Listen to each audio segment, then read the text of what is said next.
Živijo, sem Rok Upel, soustanovitelj podjetja ABCS Sistem d.o.o., kjer razvijamo sistem za avtomatski sklop smernikov na motorju. Rok, vi ste v bistvu en tak učbeniški primer ekipe Early Stage Startupa, ki v bistvu prehaja iz produkta P2 na produkt SK75 in zdaj se potegujete za investicijo SK200.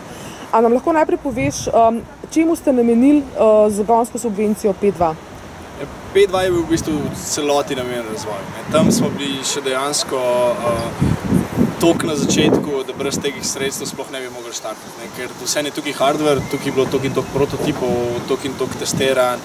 Tako da tam je šlo dejansko vse za razvoj in še nismo bili niti na trgu oziroma še nismo prišli niti do kupcev. Na to ste pridobili investicijo oziroma konvertibilno posojilo SK75, ki ste ga porabili za? Ja, to je bil v bistvu tisti drugi korak, s tistim smo pa do konca razvili produkt oziroma naredili produkt takšen, kot je danes. Porabili smo še nekaj za certifikate oziroma za vse standarde, ki smo jih mogli upoštevati.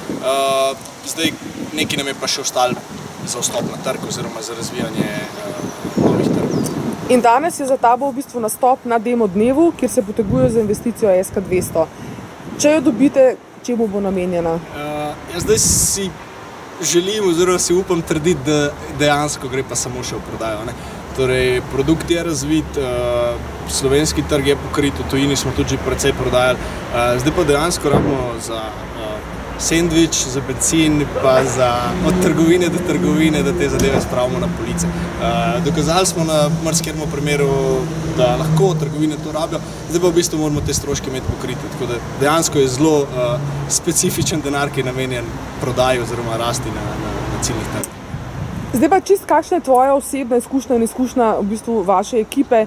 Ali ti produkti, kot so P2, SK75 in SK200, enemu early stage startupu, sploh ki razvija hardware, dejansko zagotavlja, lažjo pot, hitrejš v bistvu delati, manj skrbi, kako se bo ekipa financirala? Kakšna je ta tvoja izkušnja?